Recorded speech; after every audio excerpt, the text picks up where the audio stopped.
नमस्कार दोस्तों, एक बार फिर आपके सामने बेबाक राय बेबाक बोल में हम हाजिर हैं। जैसा कि आप जानते हैं कि हर हमेशा हम एक नया विषय लेकर के आते हैं। आज भी कुछ ऐसा ही ज्वलंत विषय है जो आपके सामने है। अभी हाल ही में दिल्ली में घटना हुई, रिंकू शर्मा हत्याकांड। मैं आपके सामने रिंकू शर्मा की शोक संवेदना व्यक्त करने नहीं आया हूँ। मैं आपसे यह पूछने आया हूँ कि जिस समय रिंकू हत्या हो रही थी उस समय वीडियो बनाने वाले अगर वीडियो न बनाए होते और सच में कुछ हथियार लेकर के निकल आए होते तो आज रिंकू की हम लोग हत्या के लोगों को फांसी नहीं मांग रहे होते। आज वो तख्ती वाले गैंग, वो मोमबत्ती वाले, वो अवार्ड वापसी वाले रंडी रोना रो रहे होते। समस्या हमारी कौम में है। हमारी जो कौम है वो सोई हुई कौम है। वो पीछे छुरा घोंप के चले जाते हैं और हमारी कौम वही तमाशा खड़े देखती रहती है। ये हमारी कौम में नामर्दगी जो घुस गई है ये कब निकलेगी, मैं ये पूछने आया हूँ आप लोगों से। आज ये बताइए कब तक रिंकू शर्मा जैसे हत्याकांड होते रहेंगे।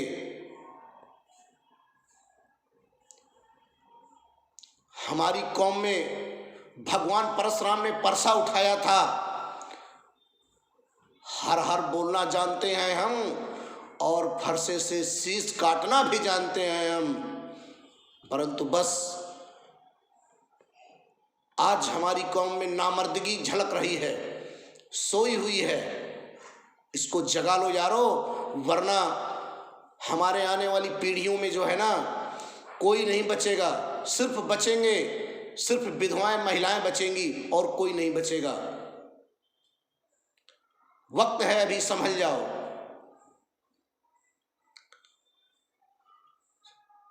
अभी कोई दाढ़ी वाली कौम का अगर कोई मरा होता ना तो ये तख्ती वाले गैंग के मैनेजर और ये जो अवार्ड वापसी वाले हैं ना और ये मोमबत्ती गैंग के लोग हैं, ये क्या करते जानकारी है आपको? ये रोडों पर उथल पुथल मचा रहे होते, रंडी रोना रो रहे होते हैं, उसके न्याय की मांग कर रहे होते, परंतु कोई सामने आया क्यों? तोगली कौम है, ये तोगली कौम है, इसलिए कोई नहीं आया। अगर अभी एक ब्राह्मण लगा होता ना तो उसका घर गिर जाता, उसकी गाड़ी गिर जाती, उसकी गाड़ी पलट दी जाती। परंतु दुर्भाग्य है कि उस कौम के आगे जो लगा हुआ है ना मोहम्मद, इसलिए तख्ती गैंग वालों की जो है ना आवाज़ नहीं निकलती है, अवार्ड वापसी वालों की आवाज़ नहीं निकलती है, हैं? अरे मांगते आकर के रिंकू शर्मा के लिए न्याय। हम मानते कि आप सब समानता का व्यवहार करते हैं, परंतु आपने सिर्फ एक कौम के लिए अपना जो खून है, क्या सिर्फ एक कौम का लाल है? दूसरी कौम का हरा नीला गुलाबी है क्या? जो सबके लिए अलग अलग व्यवहार करते हैं आप लोग। मैं रवीश जी से पूछना चाहता हूं, रवीश जी आपने क्या रिंकू शर्मा सिर्फ आप एक समुदाय के लिए पत्रकारिता करते हैं? आपने रिंकू शर्मा के लिए न्याय की गुहार लगाई? एक बार भी रिंकू शर्मा के बारे में चर्चा किया? अभिसार शर्मा जी मैं आपसे भी पूछना चाहूँगा, प्रसन्न वाजपेयी जी मैं आपसे भी पूछना चाहूँगा, क्या एक कौम के लिए आपका दिल धड़कता है? क्या अपनी कौम के लिए आपका खून मर गया है? मैं पूछता हूं, आज पूरा देश पूछ रहा है आपसे। और मोदी जी, दिल्ली में भी आपकी पुलिस की हुकूमत चलती है, क्योंकि राज्यपाल आपका बैठा हुआ है और राज्यपाल के बगैर इजाजत के पुलिस वहां कुछ नहीं करती।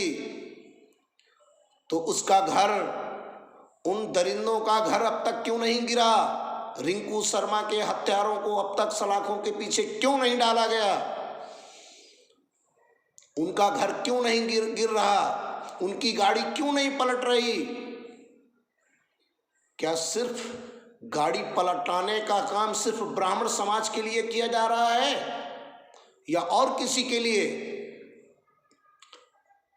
विकास दुबे की गाड़ी पलटा दी गई, विकास दुबे का घर गिरा दिया गया और रिंकू शर्मा के हत्यारों को पूरी कौम दूध पिला रही है। क्यों नहीं उनको फांसी दी जा रही? क्यों नहीं उनके घर गिराए जा रहे? क्यों नहीं ऐसे हत्यारों के खिलाफ ये तख्ती वाले गैंग, ये जो गैंग लीडर बना रखे हैं, ये क्यों नहीं बोल रहे? अरे सोई ही हुई कौमों की औलादों, एक बात समझ लेना, अगर इसी तरह आप लोग करते रहे ना तो न तुम बचोगे न तुम्हारी औलादें बचेंगी। आने वाला वक्त जो है ना, इसी तरह अगर रहेगा, अरे भगवान, पढ़ाई करो अच्छी बात है, पढ़ाई करना बहुत अच्छी बात है, विकास करो अच्छी बात है, पर विकास के साथ घर में एक फरसा भी रखो। जब कोई तुम्हारे यहाँ, कानून में भी हमारे कहा गया है आत्मरक्षा करना सबसे बड़ा काम है। अगर कोई तुम्हारे घर में घुस के मारने आ जाए तो अपनी आत्मरक्षा में मारना किसी को कानून में अपराध नहीं कहा जाता। ये कानून है कि आत्मरक्षा में जानवर भी हमला करता है, हम तो इंसान हैं। अगर इसी तरह हम मार खाते रहे, इसी तरह हम कटते रहे, तो फिर बस नाम मात्र के बचेंगे, और जो बचे हैं वो सिर्फ ताली बजाने के लिए बचे हैं। अरे ना मर्दो, किस तरह सिर्फ फेसबुक में लिख देने से या तख्ती लगा करके मांगने से न्याय मिल जाएगा? भगवान परशुराम के वंशजों, फरसा कब उठाओगे? भोले के भक्तों, तांडव कब करोगे? जब हमारा इतिहास कभी कायरों का नहीं रहा, इतिहास गवाह है, हम हमला नहीं करते, परंतु हमला करने वाले को अगर वो पीठ दिखा के नहीं भाग रहा तो उसको मारना हमारा दायित्व है। और इस दायित्व को जब तक हम पूरा नहीं करेंगे, हमें लोग भगोड़ा कहते रहेंगे, हमें लोग कायर कहते रहेंगे। इसलिए रिंकू को न्याय तो मिलेगा, क्योंकि ऐसे दरिंदों को फांसी की सजा तो होनी चाहिए, होगी, परंतु बस दुख इस बात का है कि रिंकू के हत्यारों को अगर उसी समय जो लोग खड़े थे कैमरे में अपने कैद कर रहे थे, अगर उनके अंदर सोया हुआ जमीर जग जाता तो आज हम न्याय नहीं मांग रहे होते। वो तख्ती वाले गैंग, वो अवार्ड वापसी वाले गैंग वाले, वो आज रंडी रोना रो रहे होते। दोस्तों, नजारा कुछ और होता।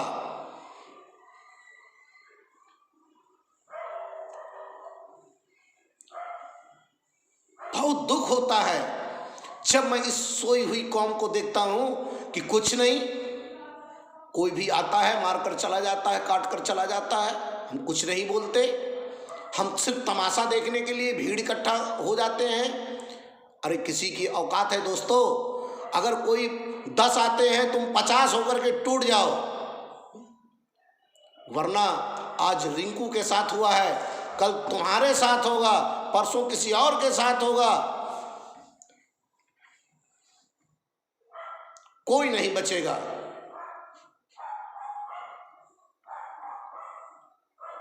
आज की बेबाक बोल बेबाक राय में मैं सिर्फ हिंदुस्तान की जनता से यही पूछना चाहता हूं, एक साथ खड़े होकर के रिंकू शर्मा के लिए न्याय चाहिए और ऐसे हत्यारों के लिए फांसी चाहिए, उनका घर गिरना चाहिए, उनका घर गिरना चाहिए, उनका घर गिरना चाहिए। जय हिंद, जय भारत।